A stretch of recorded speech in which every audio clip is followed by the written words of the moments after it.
কই ছিলি? ছাদে তোরা আবার কি পাকাচ্ছিস? সুমনা চোখ ছোট ছোট করে বলল। আপাতত কিছুই না। তারপর নীলার দিকে তাকিয়ে বলল। নীলা, আজ আমার বাসায় চলো, যাবে? নীলা খুশিতে মাথা ঝাঁকিয়ে বলে উঠল। হ্যাঁ যাব। শাওন নীলার দিকে তাকিয়ে বলল। In your dreams? সুমনাকে ভ্রু কুঁচকে বলল। বাস্তবেই যাবে, কাহিনী করিস না। তারপর মুখ ফিরিয়ে নীলার দিকে তাকিয়ে বলল। আজ আমরা অনেক মজা করব, আর মুভিটাও দেখবো। নীলা হাসি মুখে তাকিয়ে রইল সুমনার দিকে। শাওন বিরক্তির নিঃশ্বাস ফেলে বলল। সুমনের অর্ধেক মাথায় এমনি নষ্ট, বাকি অর্ধেকও নষ্ট করিস না। আপনার মাথা নষ্ট আর আমি যেতে চাই। শাওন নিজের কোট গায়ে দিতে দিতে বলল। সেটা আমি বুঝবো। নীলা আর সুমনা গোমরা মুখ করে রইল। শাওন ওদের পাত্তা না দিয়ে কেবিন থেকে বের হতে হতে বলল। কুইকলি নিচে আসো। সুমনা ওদের বিদায় জানিয়ে নিজের গাড়িতে উঠে বসলো। নীলা শাওনের পাশে মেজাজ খারাপ করে বসে রইল। আবার সেই মুরগি খামারে যেতে হবে। সুমনার সাথে যেতে পারলে ভালো হতো। নীলা শাওনের দিকে আর চোখে তাকালো। প্রতিবারের মতো সে আজও মনোযোগ দিয়ে গাড়ি চালাচ্ছে। আমাকে শুধু শুধু যেতে দিল না। নীলা বন্ধ জানালা দিয়ে বাহিরে তাকিয়ে রইল। ফিরে এসে শাওন ফ্রেশ হতে বাথরুমে ঢুকে গেল। নীলা সোফায় বসে অপেক্ষা করতে লাগলো। হঠাৎ করে সেই পাখি দুইটার কথা মাথায় এলো। শাওন আমার লাগেজে সব নিজে রোদে দেওয়ার সময় ওই দুইটা পেয়ে নিয়ে নেয়নি তো? আমিও তো ভালো মতো খেয়াল করিনি। নীলা জলদি গিয়ে নিজের লাগেজ খুলল। সত্যি নেই কোথাও। এখন মেজাজটা বিগড়ে যাচ্ছে। কি সমস্যা ওনার? আমার ওই দুইটা অনেক পছন্দ ছিল। নীলা মুখ কালো করে চিন্তা করতে লাগলো কি করা যায়। তারপর ফট করে নিজের লাগেজ বন্ধ করে শাওনের কাবাড খুলল। শাওনের জামা কাপড় এদিক সেদিক করে খুঁজতে লাগলো। কোথাও তো নেই। তারপর ড্রয়ারগুলো খুলতে লাগলো। কি করছো তুমি? শাওনের গলা শুনে নীলা থমকে দাঁড়িয়ে বলল। এখন কি করব? শাওন নীলার দিকে এগিয়ে এসে নীলার পিছনে দাঁড়িয়ে যে ড্রয়ারটা মাত্র খুলেছিল সেটা বন্ধ করতে করতে রেগে বলল। তোমাকে আমি আমার জিনিসে হাত দিতে মানা করেছিলাম না? নীলা শাওনের দিকে না ঘুরে ওভাবেই হালকা মাথা নিচু করে ঢোক গেল। শাওন নীলার এক বাহু চেপে ধরে নীলাকে নিচের দিকে ঘোরালো। নীলা শাওনের চোখের দিকে তাকালো আর বলল। কি করছেন আপনি? লাগছে আমার। শাওন আরো জোরে চেপে ধরে বলল। লাগুক। নীলা হাত ছাড়ানোর চেষ্টা করে বলল। আপনি সত্যি অনেক খারাপ, সব সময় আমাকে ব্যথা দেন। শাওন নীলাকে ধাক্কা দিয়ে কাবাডের কাছ থেকে সরিয়ে দিয়ে কাবাড বন্ধ করলো। নীলা মুখটা গোমরা করে হাতটা ডলতে লাগলো। শাওন নীলার দিকে রেগে তাকাতেই নীলা বলল। আমার ব্যাগ থেকে আপনি পাখি দুইটা নিয়েছেন কেন? শাওন কপাল কুঁচকে বলল। হোয়াট? নীলা একটু এগিয়ে এসে হাত দিয়ে ইশারা করে বলল। এই যে এতটুকু পাখি দুইটা কোথায় ফেলেছেন? ফেলে দিয়েছি। বলেই শাওন নীলার পাশ কাটিয়ে চলে যাচ্ছিল। নীলা ফট করে শাওনের দিকে ঘুরে শাওনের হাত ধরলো। শাওন অবাক হয়ে ঘাড় ঘুরিয়ে ধরে রাখা হাতের দিকে তাকালো। তারপর ভ্রু কুঁচকে নীলার দিকে তাকালো। নীলা সাথে সাথে হাত ছেড়ে দিল। তারপর ছোট ছোট চোখ করে বলল। কোথায় ফেলেছেন? শাওন উত্তর না দিয়ে চলে গেল। নীলা পেছন থেকে রেগে একটা ঘুষি দেখালো আর মনে মনে বলল। গরিলা একটা। ফ্রেশ হয়ে এসে ডাইনিং টেবিলে বসলো। নাক মুখ কুচকে খাবার মুখে দিতে লাগলো আর চিন্তা করতে লাগলো। উনি ওই দুইটা কোথায় ফেলতে পারেন? আমার যতদূর মনে হয় ওই রুমটা ডাস্টবিনেই আবার ফেলেছে পাখি দুইটা। ওনার নিজের রুমের ডাস্টবিন তো ফাঁকা, কিন্তু ওই রুমে যেতে গেলে তো সমস্যা। আগে উনি ঘুমাতে যান, তারপর যাওয়া যাবে। সোফায় বসে বসে অপেক্ষা করতে লাগলো। রাত 11টার দিকে শাওন নিচের রুমের লাইট বন্ধ করে শুয়ে পড়লো। তার একটু পরেই নীলা উঠে চুপি চুপি ওই রুমের কাছে গেল, কিন্তু রুমের দরজা খুলছে না। কি ব্যাপার? চাবি দিয়ে দরজা লক করা? তাই হবে হয়তো। গরিলাটা চালাক আছে, কিন্তু আমিও কম চালাক না। শাওনের রুমের ড্রেসিং টেবিলের সামনে নীলার পার্লার ক্লিপ আছে কয়েকটা। কিন্তু শাওন কি ঘুমিয়েছেন? মনে তো হয় না। নীলা গুটি গুটি পায়ে শাওনের রুমে গিয়ে ঢুকলো। বাহিরে হালকা আলো ব্যালকনিতে গিয়ে ঢুকে রুমে এসে পড়েছে। নীলা পা টিপে টিপে ড্রেসিং টেবিলের সামনে গেল। এক কোণা থেকে কয়েকটা পার্লার ক্লিপ নিয়ে শাওনের দিকে তাকালো। বালিশ দুই হাতে রেখে তার উপর মাথা দিয়ে উপুর হয়ে ঘুমোচ্ছে। নীলা শাওনের পাশে ড্রয়ারের দিকে চোখ পড়ল, যেটার উপর টেবিল ল্যাম্প থাকে। চাবিটা এটার মধ্যে নেই তো। উনি ঘুমোচ্ছে যখন, তখন চাবিটা একটু খুঁজে দেখি, কারণ ড্রয়ারে থাকতেও পারে। না জানি এই ক্লিপগুলো কাজ করবে কিনা। নীলা শাওনের পাশের ড্রয়ারের কাছে এগিয়ে গেল। হাঁটু ভাঁজ করে বসে একে একে 3টা ড্রয়ার খুলতে লাগলো। একদম উপরেরটায় চাবি আছে এক জোড়া। নীলা হাসি মুখে চাবিটা নিয়ে মনে মনে বলল, যাক, আমার ধারণা ঠিক ছিল। নীলা ড্রয়ারটা আস্তে করে বন্ধ করে উঠে দাঁড়াতেই শাওন নীলার এক হাত ধরে টান দিয়ে নীলাকে বিছানায় নিয়ে এলো, আর নীলার 2 হাত বিছানার সাথে চেপে ধরলো। নীলা চোখ বড় বড় করে তাকিয়ে বলল, আপনি ঘুমাননি? এত রাতে আমার রুমে কি করছো? আমি তো তুমি তো নীলা একটা ঢোক গিলে হাসার চেষ্টা করে বলল। বাবা বাথরুমে এসেছিলাম আমি। হ্যাঁ হ্যাঁ হ্যাঁ। শাওন কড়া চোখে তাকিয়ে বলল। বাথরুম ড্রয়ারে থাকে? নীলা এদিক ওদিক তাকিয়ে বলল, ইঁদুর ছিল। আমার এই রুমে ইঁদুর, পেন্ট্রিং এর রুমে বিড়াল, আর সারা রুম জুড়ে ঘুরে বেড়ায় তোমার মতো একটা গাধা। চিড়িয়াখানা পেয়েছো? নীলা মনে মনে বলল। নিজে যে গরিলা সেটা বলতে ভুলে গেছে। না, এখন সারুন। শাওন আরো শক্ত করে হাত দুটো চেপে ধরল। কি করছেন আপনি? লাগছে তো। কি করতে এসেছো? আপনার সাথে ঘুমাবো তাই এসছি। নীলা রেগে বলে উঠল, আরো বলল। হয়েছে খুশি আপনি শুনে? শাওনের রিয়াকশন বুঝতে পারছে না। অবাক তো হয়েছে, কিন্তু ভ্রু কুচকে তাকিয়ে আছে। উফ, আর কত সময়? এখন আর পারছি না, গরম লাগছে। আপনি প্লিজ ছাড়ুন আমাকে। আপনি আমাকে এভাবে ধরলে আর ছাড়তেই চান না। ফুলসজ্জা রাতে তো। শাওন ফট করে বলে উঠল। Shut up stupid. আর আপনি কি? নীলা গোমরা মুখ করে বলল। তুমি সত্যিই গাধা। বলে শাওন উঠে বসলো। নীলা শুয়ে থেকেই 2 হাত চোখের সামনে ধরে পড়ল। আপনি আবার লাল বানিয়ে দিয়েছেন হাতের কবজি। এখন যাও এখান থেকে। নীলা প্রশ্ন করে ফেলল। আপনি আমাকে এই মুভিটা দেখতে দেবেন না কেন? শাওন কড়া চোখে তাকিয়ে বলল। সেটা তোমার জানা দরকার নেই। আপনি দেখেছেন তাই না? নীলা হাই তুলতে তুলতে বলল। শাওন রেগে গিয়ে বলল। তুমি অতিরিক্ত কথা বলো কিন্তু। নীলা শাওনের কথায় কান্না দিয়ে মন মরা গলায় বলল। আমিও দেখতে চাই। সাথে সাথে শাওনের ফোন বেজে উঠল। নীলা শুয়ে থেকেই ঘাড় ঘুরিয়ে নীলার বাম পাশে পড়ে থাকা শাওনের ফোনটার দিকে তাকালো। শাওন ফোনটা নিয়ে বিরক্তির সাথে কেটে দিল। নীলা ঘুম ঘুম চোখে তাকিয়ে রইল। কাটার পরেই আবার ফোন এসে ঢুকলো। এদিকে নীলার প্রচুর ঘুম পাচ্ছে। ইচ্ছে করছে এখানেই ঘুমিয়ে যাই, কি সুন্দর বিছানা। শাওন ফোন আবার কেটে দিয়ে বলল। Get up and get out. Nila কোনো উত্তরই দিল না। শাওন ভ্রু কুচকে তাকিয়ে বলল। হেই, আমার এখানে ঘুমোচ্ছ কেন? নীলা ঘুম ঘুম চোখে উঠে বসলো আর বলল। হ্যাঁ যাচ্ছি যাচ্ছি, আমার তো কাজ নেই, আপনার সাথে ঘুমাবো। শাওনের রুম থেকে বেরিয়ে এসে সোফায় পড়েই এক ঘুম দিয়ে দিল। অনেক সকালে ঘুম ভেঙে গেল এক বাজে স্বপ্নে। উঠে বসলো। হাতের মুঠোয় থাকা চাবিটা নিচে পড়ে আছে। সেটা হাতে তুললো, তারপর ঘড়ির দিকে তাকালো। ভোর 5:30। শাওনের রুমের দরজার দিকে ঘাড় ঘুরিয়ে উকি দিল। ঘুমোচ্ছে মনে হয়। নীলা একটা ঝলমলে হাসি দিয়ে সেই রুমের সামনে গেল। চাবি ঘোরাতেই দরজাটা খুলে গেল। নীলা চাবিটা দরজা থেকে নিয়ে ঢুকলো। জলদি ডাস্টবিনের কাছে গিয়ে খুঁজতে লাগলো। এখানে নেই, তাহলে কোথায়? নীলা রাগে পা দাপাদাপি করে চিন্তা করতে লাগলো। নীলা আশেপাশে তাকিয়ে ওই টেবিলটার দিকে গেল। টেবিলটার 4টে ড্রয়ার আছে। নীলা ড্রয়ারগুলো খুলতে লাগলো। একদম নিচেরটা খোলার জন্য যখন বসলো, তখনই দরজা খোলার আওয়াজ পেল। সাথে সাথে টেবিলের নিচে ঢুকে গেল। টেবিলটা কাঠের। এটা এক সাইডে ঢাকা, আর যে সাইডে চেয়ার থাকে সেই সাইডটা খোলা। লুকানোর জন্য তো ভালো, কিন্তু ধরা তো পড়েই যাবে মনে হয়। শাওন রেগে বলল। আমি জানি তুমি এখানে আছো। Get up. নীলা টেবিলের নিচে বসে 2 পায়ের হাঁটু 2 হাত দিয়ে জড়িয়ে ধরে ভয়ে সামনে পিছনে হেলতে হেলতে মনে মনে বলল। এখন শাওন রুমে ঢুকতে ঢুকতে গম্ভীর গলায় বলল। আমি জানি তুমি টেবিলের নিচে আছো। নীলা কাচুমাচু হয়ে বসেই রইল। শাওন এসে টেবিলের কাছে দাঁড়িয়ে হাঁটু ভাঁজ করে নিচে ঝুঁকতেই নীলা 2 হাত দিয়ে নিজের মুখ ঢেকে নিল। এখন কি বলবা? যে রুমে কুকুর এসেছিল সেটাকে কামড়াতে এসেছো? নীলা মুখ ঢেকেই বসে রইল। শাওন নীলার 2 হাত টেনে নামিয়ে দিল। নীলা চোখও বন্ধ করেছিল। ঠোঁটে ঠোঁট চেপে আস্তে করে এক চোখ খুলল। শাওন একটা ট্রাউজারের সাথে স্যান্ডো গেঞ্জি পরে আছে। অনেক ঘেমে গেছে।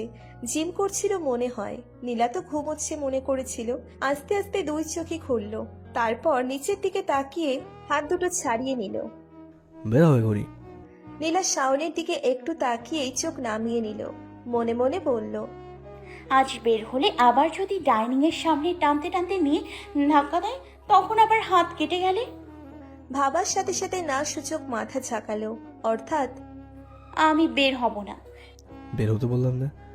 নীলা আবার না সূচক মাথা ঝাঁকিয়ে বলল। বের হলেই আপনি আমাকে আবার ব্যথা দেবেন। শাওন বিরক্তির সাথে বলল। আবার এই রুমে কেন এসেছো তাহলে? আর চাবি কই পেয়েছো? নীলা এদিক ওদিক তাকাতে তাকাতে বলল। চাবি? কিসের চাবি? জানো না কিসের চাবি? নীলা একটু আর চোখে তাকিয়ে আবার চোখ নামিয়ে নিল। শাওন কিছু একটা চিন্তা করে বলল। কাল রাতে জন্যই ড্রয়ের হাতাহাতি করছিলা? নীলা যেন কিছুই জানে না এমন ভান করে তাকালো। শাওন নীলার কোলের উপর পড়ে থাকা চাবির দিকে তাকালো। নীলা সাথে সাথে চাবিটা হাতের মুঠোয় নিয়ে ফটাফট বলে ফেলল। হ্যাঁ, ঠিক ধরেছেন, চাবি নিতে গিয়েছিলাম। আমার লাগেজ থেকে পাখি দুইটা নিয়েছেন কেন? শাওন নীলার কথায় পাত্তা না দিয়ে বলল। চাবি এদিকে ফেরত দাও। নীলা হাতটা পিছনে সরিয়ে নিল। তারপর শাওনের দিকে ভয়ে ভয়ে তাকালো। আবার রেগে যাচ্ছে। উফ, উনি অফিসে যাওয়ার পর আসলে এমন ঝামেলা হতোই না। তাহলে আজ সারাদিন এই রুমেই থাকো। বলেই শাওন উঠে দাঁড়ালো। নীলা শুনে ভয়ের সাথে সাথে বের হলো। শাওন হেঁটে দরজার বাহিরে গিয়ে সেটা আটকাতে যেতেই নীলা হাত দিয়ে দরজা ধরলো আর কাঁদো কাঁদো গলায় বলল। বের তো হয়েছে, আটকাবেন না প্লিজ। শাওন গম্ভীর মুখ করে নীলার দিকে তাকিয়ে দরজা ছেড়ে দিল। নীলা সাথে সাথে বাহিরে এসে দাঁড়ালো আর চোখে শাওনের দিকে তাকিয়ে চোখ নামিয়ে নিল। শাওন নীলার দিকে এক পা এগিয়ে এসে বলল। চাবি দাও। নীলা পিছিয়ে গিয়ে বলল। না, দিব না। শাওন নীলার হাতের দিকে হাত বাড়াতেই নীলা আবার পিছিয়ে গেল। আগে পাখি দুইটা দিন, তারপর দিব। শাওন রেগে এগিয়ে আসতেই নীলা আরো পেছাতে গিয়ে টাঙানো আগাছার পেন্টিং এর ফ্রেমের কোণার প্রান্তের সাথে পিঠে গুঁতো খেলো, ঠিক যেখানে কাঁটা ফুটেছিল। আসলে কাঁটা ছেঁড়া জায়গাতেই এসে সব গুঁতো লাগে। নীলা ব্যথায় উফ বলে উঠল আর পিঠের পিছনে হাত দেওয়ার চেষ্টা করলো। শাওন একটা বিরক্তির নিঃশ্বাস ফেলে এসে নীলাকে টান দিয়ে পিছনে ঘোরালো। চুল বাঁধতে পারো না? কি সারাদিন ছেড়ে রেখে দাও, সরো চুল। নীলা ভ্রু কুঁচকে মনে মনে বলল। সারাদিন কখন খুলে রাখি, আর রাখলেও সেটা আমার ইচ্ছা। কি হলো, সরাও। নীলা মুখ ভেঙচি দিয়ে তারপর সরালো। মাতব্বরি করে ব্যান্ডেজ খুলেছো কেন? নীলা কিছু না বলে কপাল কুঁচকে সামনের দিকে তাকিয়ে রইল। এখানে চুপচাপ দাঁড়াও। গম্ভীর গলায় বলে শাওন নিজের রুমে গিয়ে আবার সেই ব্যান্ডেজ আর অ্যান্টিসেপটিক ক্রিম নিয়ে আসলো। আমি নিজেই পারবো। শাওন নীলার কথায় কান্না দিয়ে পিঠে ক্রিমটা লাগিয়ে দিল। শাওনের ছোঁয়ায় একটু কেমন কেমন লাগলেও নীলা নড়ল না। তারপর ব্যান্ডেজটা লাগিয়ে দিতে দিতে বলল। এটা যেন এখানেই থাকে। নীলা শাওনের দিকে ঘাড় খুঁড়িয়ে বলল। গোসলের সময় আমি খুলে ফেলবো। এটা ওয়াটারপ্রুফ গাধা। বলেই শাওন নিচের রুমে চলে গেল। নীলা একবার ওই রুমটার দিকে আবার তাকিয়ে তারপর মনমরা হয়ে নিজের সোফায় গিয়ে বসলো। তারপর ডাইনিং এ তাকিয়ে দেখলো কোনো নাস্তা তৈরি এখনো করেনি শাওন। যাক ভালো, আমি আজ কুমড়া খেতে যাচ্ছি না। তাই ফট করে নিচে চলে গেল। ফ্রিজ থেকে একটা ডিম বের করে ফ্রিজ বন্ধ করতে গিয়েই থেমে চিন্তা করলো। উনি কি খাবেন? দুইটা ভাজি করব। এদিক ওদিক তাকিয়ে ভাবলো। নিন দুইটা, না খেলে আমি খেয়ে নিব। রুটি বেলে ফ্রিজে আগে থেকেই রাখা, একটা রুটি আবার একটা টিস্যু, তার উপর আবার আরেকটা রুটি, এইভাবে। তাই রুটি দিয়ে সেকে নিল আর পেঁয়াজ ও আলু কুচি করে নিয়ে তেলের উপর ভেজে ডিম দিয়ে দিল। অনেকদিন পর ডিম খাবো, কি যে মজা লাগছে। গরিলাটা কুমড়ো খাওয়াতে খাওয়াতেই মারতো আমাকে। নীলা টেবিলে খাবার রেডি করতেই শাওন গোসল করে একটা কালো টি শার্ট পরে বেরিয়ে এলো। নীলা শাওনের দিকে আর চোখে তাকিয়ে টেবিলে বসে গেল। শাওন দূর থেকেই টেবিলের দিকে ভ্রু কুচকে তাকিয়ে বলল। তোমাকে তো আমি। নীলা শাওনকে থামিয়ে দিয়ে ব্যঙ্গ করে বলল। হ্যাঁ হ্যাঁ, রান্নাঘরে যেতে মানা করেছেন। রোজ রোজ কুমড়ো খেয়ে আমি কুমড়োর মতো হয়ে যাচ্ছিলাম, তাই আজ ডিম খাবো। শাওন কিচেনের দিকে যেতে লাগলো। তখন নীলা আবার বলে উঠল। আপনার জন্যও ডিম। শাওন নীলার দিকে কপাল কুচকে তাকিয়ে আবার কিচেনের দিকে রওনা দিল। নীলা বলে উঠল। ভয় নেই, খেলে আপনি মরে যাবেন না।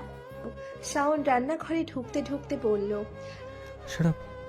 নীলা একটা মুখ ভেঙচি দিল, তারপর নিজের প্লেটে মনোযোগ দিল। শাওন একটু পরে এসে টেবিলে বসলো, সাথে করে আনলো গাজর ভাজি। এই ভাজির দিকে তাকিয়ে একটা নিঃশ্বাস ফেলে মনে মনে বলল, ভিটামিন এ খেতে এত ভালো লাগে, তবে এই কুমড়া, গাজর আর ছোট ছোট মাছ আমি খেতেই পারি না। আমার পছন্দের পুরো উল্টা ওনার পছন্দ। শাওন ডিম খেলো না, নীলার থেকে আনা রুটি দিয়ে ওই গাজর ভাজি খেয়ে নিল। আর খাওয়ার সময় সর্বদা হাতে থাকবে ফাইল না হলে ফোন। আজও আছে, তবে ফোন। খাওয়া শেষ করে শাওন বের হচ্ছিল, তখন নীলাও গুটি গুটি পায়ে শাওনের পিছনে বেরিয়ে আসতে লাগলো। শাওন ভ্রু কুচকে বলল, তুমি কোথায় যাচ্ছ? আপনার সাথে যাচ্ছি। নীলা কপাল কুচকে বলল। শাওন রেগে বলল, আমি বলেছি যে নিয়ে যাব। রেগে যাচ্ছেন কেন? আমার সারাদিন বসে থাকতে ভালো লাগে না, আমিও যাব।